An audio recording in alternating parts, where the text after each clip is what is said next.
आज़ादीअ लाइ आंदोलन। लेखक मेठाराम हरूमल खिलनाणी। भाङो ॿियों। 1855 ईस्वी खां 1904 ईस्वीअ ताईं अंग्रेजनि जे लॉर्ड डलहौज़ीअ जे ज़माने में इहा पकी नीति रही त थोरो ई सबबु मिले त देसी राजा जी हुकूमत ख़तमु करे उहो टुकुर पंहिंजी सुल्तनत में आणे सुल्तनत खे वधाइजे। झांसीअ जे राणीअ लक्ष्मीअ गोद में पुटु वठी पंहिंजे हुकूमत जो वारिस करणु चाहियो त उनखे अहिड़ी मंज़ूरी न ॾिनी वई। सिंध त अंग्रेज 1843 में मीरनि खां फ़तह करे चुका हुआ। मंझिस सिर्फ़ु खैरपुर रियासत संदन हथ में रहिजी वई हुई। 1857 ईस्वी जो ग़दर अंग्रेजी हुक्मराननि जी मदमग़ज़ी वेई वधंदी। इन करे देसी राजाउनि सां गॾु अंग्रेज़नि जे लश्कर ऐं रैयत में संदन ख़िलाफ़ नाराज़िपो वधंदो रहियो। इन जो नतीजो इहो निकितो जो हिंदुस्तान कर मोड़िया। बहादुर शाह दिल्लीअ में, लक्ष्मी राणी झांसीअ ऐं तात्या टोपे ग्वालियर में उथिया। तात्या टोपे आज़ादीअ जे फ़ौज जो सिपह सालार थियो। अंग्रेजनि खे चङा ॾुखिया ॾींहं ॾिसणा पिया, पर वटिन नए ज़माने जूं बंदूकूं हुयूं ऐं संदन लश्कर बाक़ाइदे जंगी क़वाइद जी सिख्या वरितल हो। हुननि नेक मर्यादा खे ॿुड़ी ॾेई छॾी, सख़्तीअ ऐं बेरहमीअ सां सॼे मुल्क खे ॾहिकाए छॾियाऊं, जंहिं करे हर को हिकु हिकु थी पेश पवंदो वियो। लेकिन अॻवान अटल रहिया, मरंदे मरी विया पर पेश न पिया। सिंध जे सखर शिकारपुर ऐं हैदराबाद में बि लश्कर में बलवो थी वियो, जंहिंमें शिकारपुर जे सेठियुनि बलवो कंदड़नि खे पैसे जी मदद कई हुई। अंग्रेज़नि जे उन वक़्त जे बेरहमीअ ऐं अॻवाननि जे अटूट वीरता हिंदुस्तान जे माण्हुनि ते गहरी छाप छॾी। उन जो असरु क़ाइमु रहियो ऐं आख़िर अंग्रेज़नि खे 90 सालनि बैदि हिंदुस्तान छॾिणो ई पियो। सिंधी समाज में नई लहर। 1850 ईस्वी जे ग़दर जेके भारतवासियुनि जे दिलियुनि ते घाव कया से ताज़ा ई रहिया। भारतवासियुनि बख़ूबी सम्झियो त ग़ुलाम खे सुपने में बि सुख न मिलणो आहे। उन बलवे बैदि खुदीराम जहिड़ा कई जुआन जाॻिया, जे सिर तिरीअ ते रखी सूर्य ते खेलींदा विया। हैदराबाद जे सुर्गवासी प्रोफेसर नारायणदास मलकाणीअ, साहित्य जे सुर्गवासी श्री सच्चानंद ऐं ॿियनि केतिरनि खे खुदीराम जे मिसाल सां प्रेरणा मिलंदी रही। ग़ुलामीअ जो कंडो देसवासियुनि खे चुभंदो रहियो। साॻिए वक़्तु के अहिड़ियूं शख़्सियतूं पैदा थियूं जिन मुल्क जे सुतल समाज खे धर्मी ऐं सामाजिक तरह जाॻाइण जी कोशिश कई। सुर्गवासी दीवान कौड़ोमल चंदनमल। हिन साहिब जो जनमु 5 अक्टूबर 1844 में भिरियन जे ॻोठ में खिलणाणी कुटुंब में थियो हो। नंढे खां ई हू महिनती सुभाउ जो हो। हू निडर ऐं स्वाधीन वीचारनि जो माण्हू हो। हू सिंध में डिप्टी कलेक्टर थियो हो ऐं ट्रेनिंग कॉलेज जो प्रिंसिपल बि रहियो। 1880 ईस्वी धारे कराचीअ में हिकु शेवाधारियुनि जी ॿारी बर्पा थी हुई, जंहिंजो उद्देश्य हो शेवा ऐं कुर्बानी। उन में दीवान कौड़ोमल सां गॾु दीवान दयाराम गिदूमल, दीवान दयाराम ॼेठमल, साधु नवल राय ऐं साधु हीरानंद शौकीराम ऐं सेठ हरीचंद राय विशनदास बि शामिल हुआ। ब्रह्मी समाज जो असरु सिंध में वधाइण में दीवान कौड़ोमल जो वॾो हथु हो। 1883 ईस्वी में जॾहिं हैदराबाद में ब्रह्मी समाज जी जॻह ठही तयारु थी, तॾहिं उते हुन ई प्रार्थना ऐं कीर्तन जो आरंभ कयो ऐं हू ई प्रमुख थी रहियो। ब्रह्मी समाज ऐं श्री रामकृष्ण मिशन जेका ईश्वर भक्तिअ जी लहर पैदा कई हुई, उन लोकनि जे दिलियुनि में आत्मशक्ति जाॻाए दुखी माण्हुनि लाइ हमदर्दी ऐं देश भक्तिअ जा भाव पैदा कया। 1884 ईस्वी में कराचीअ में हिंदुनि, मुसलमाननि, पारसियुनि ऐं क्रिस्तनाननि सिंधु सभा खोली जा राजनीति संस्था हुई। उन्हनि में अञा उहा राजनीतिअ जी शुरूआति हुई ऐं केतिरा सरकारी अमलदार बि उन सिंधु सभा जा मेंबर हुआ। उन वक़्तु दीवान कोड़ोमल 40 वरियनि जो हो ऐं इनकम बोर्ड जे ऑफिस में असिस्टेंट मैनेजर हो। उन वक़्तु सिंधु टाइम्स अंग्रेजी अख़बार कराचीअ में शुरू थी, जा महीने में 2 दफ़ा निकिरंदी हुई। उन जो संपादक त श्री नगेंद्र नाथ गुप्ता प्रसिद्ध बंगाली अख़बार नवीस हो, पर अख़बार लाइ दीवान दयाराम, दीवान कोड़ोमल ऐं साधू हीरानंद लेख लिखंदा हुआ।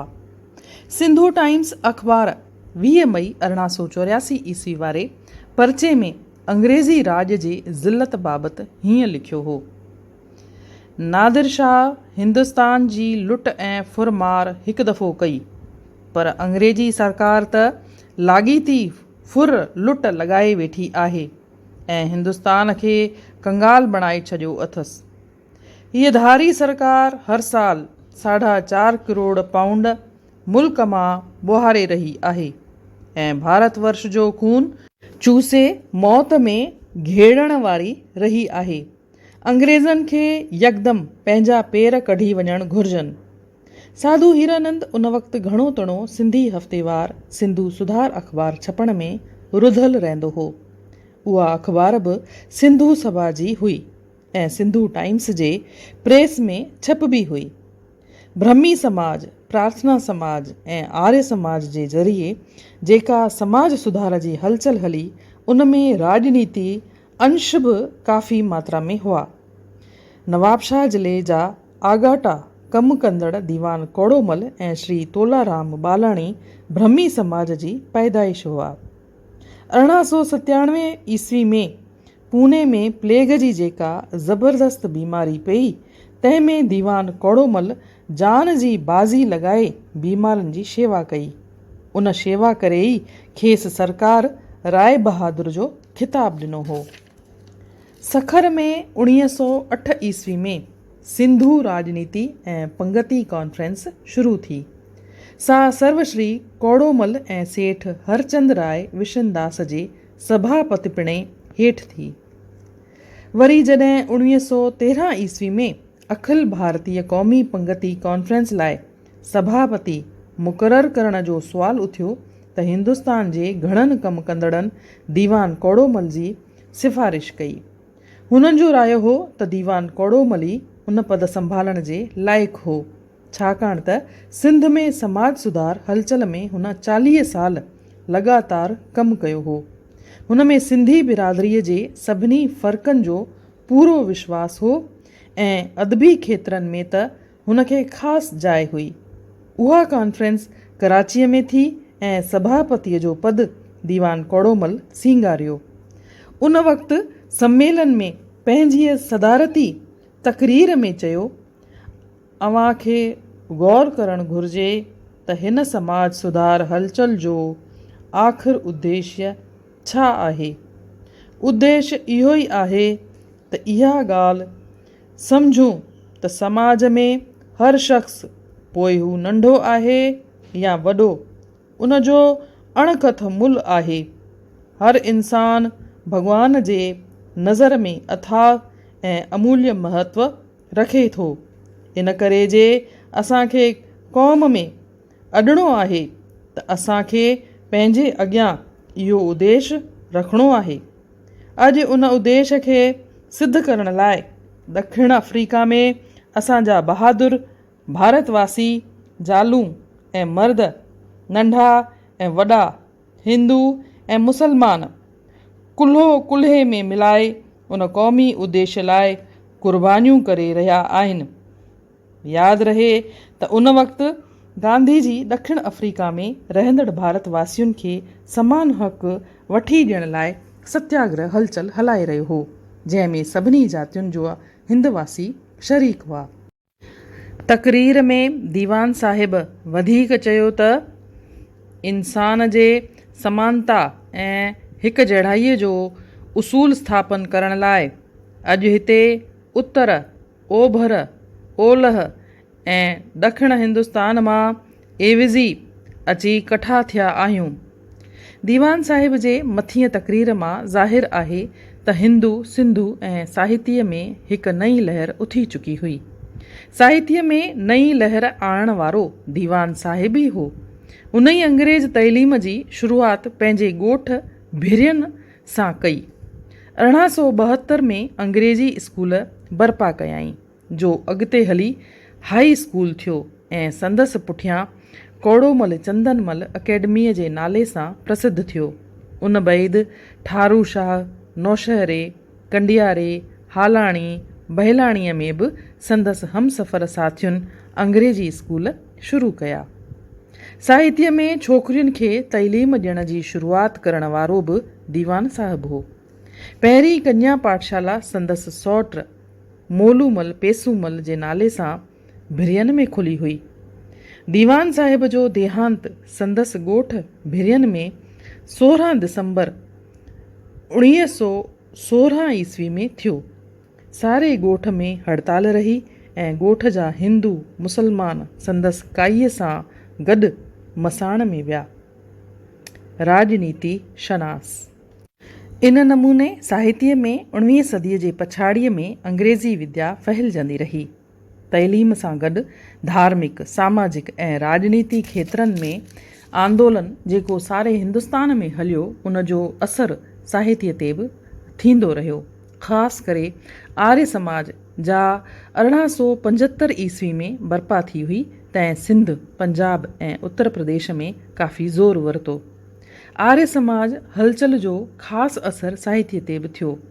वक़्त बेवक़्त पंडित जीवनलाल, पंडित उदय भान, स्वामी कृष्णानंद ऐं ॿिया आर्य समाजी प्रचारक साहित्य जे शहर शहर ऐं ॻोठ ॻोठ में अची प्रचार कंदा हुआ, जंहिं करे धार्मिक ऐं सामाजिक सुजाॻीअ सां आत्मसन्मान ऐं मुल्की मुहबत जा जज़्बा माण्हुनि में पैदा थींदा रहिया। उन जो नतीजो इहो निकितो जो माण्हुनि में स्वतंत्रता लाइ तमन्ना पैदा थींदी वेई।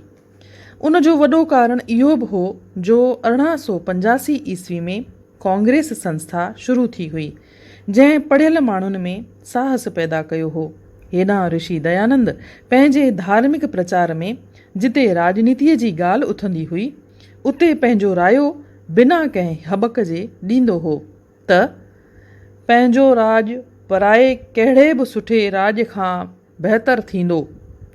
हू बिना निडर आदमी हो ऐं राजनीतिअ जे बारे में पंहिंजा राया खुलेआम ॾींदो रहंदो हो।